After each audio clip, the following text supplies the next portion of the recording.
ነካርገውና የክሱን ክብደት አትፍራ በለው። ባድ ክስ ውስጥ ያላችሁ ሰዎች አትፍሩ። አሜን፣ አትፍሩ። በካንሰር፣ በስኳር፣ በልብ ድካም፣ በሰይጣን፣ በሰዎች የምትከሰሱ ሰዎች አትፍሩ። የክሱን ክብደት አይታችሁ አትፍሩ። ከናንተ ጋር ያለው ከነሱ ጋር ካለው ይበልጣል። ጌታ አጠገባችሁ ቆሞ ያበረታችኋል። ለምለት አጠገብ ላለው ሰው የክሱን ክብደት አይተ አትፍራ በለው። እንከሰሳለን እንጂ አንሸነፍም። እንገፋለን አንወድቅም። እንከሰሳለን አንሸነፍም። እንሰደዳለን አንጠፋም። ሳት ያነዳሉ ግን አንቃጠልም። ቀስት ይወረወራል አንወጋም።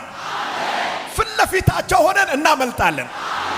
አቅጣጫ የሚያስቀይር መንገድ የሚያሳይ በዚህ ግባ በዚህ ውጣ የሚል ክርስቶስ ከኛ ጋር አለ። ኢየሱስ ከኛ ጋር አለ። 2014 ከመዘጋቱ በፊት እጄ ውስጥ አስገባለሁ ብሎ ተደራጅቶ የወጣ ይስማ። እጁ ውስጥ አትገባም።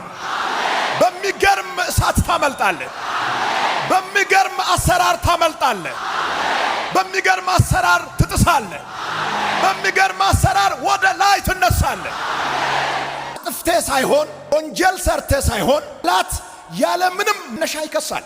ምን ሰርቼ ነው? ምን አጥፍቼ ነው? ምን ሆኜ ነው የምከሰሰው የምትሉ ሰዎች ግራ አትጋቡ። ሰይጣን ስራው መክሰስ ስለሆነ ነው የሚከሳችሁ።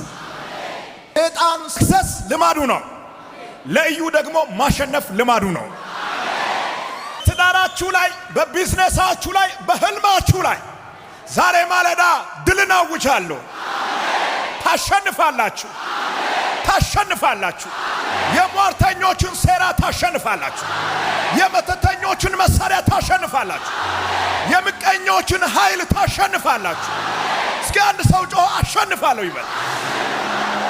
ኢየሱስ እንደዚህ አለ፣ እኔ ዓለምን አሸንፌአለሁ፣ እናንተም ታሸንፋላችሁ።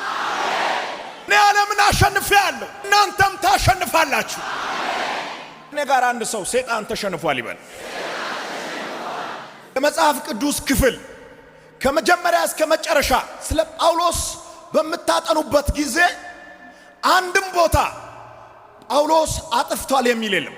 ሲፈውስ፣ ሲያስተምር፣ ሰዎችን ሲረዳ፣ የራሱን ሥራ ሲሰራ፣ የእግዚአብሔርን መንግሥት ሲሰብክ፣ ቤተ ክርስቲያንን ሲመሰርት፣ ቤተ ክርስቲያንን ሲገነባ፣ ሲያደራጅ ነው የምንመለከተው። ግን እንደ ጥፋተኛ ይከሰሳል። ግን እንደ ወንጀለኛ በየቀኑ ፍርድ ቤት ይጠራል።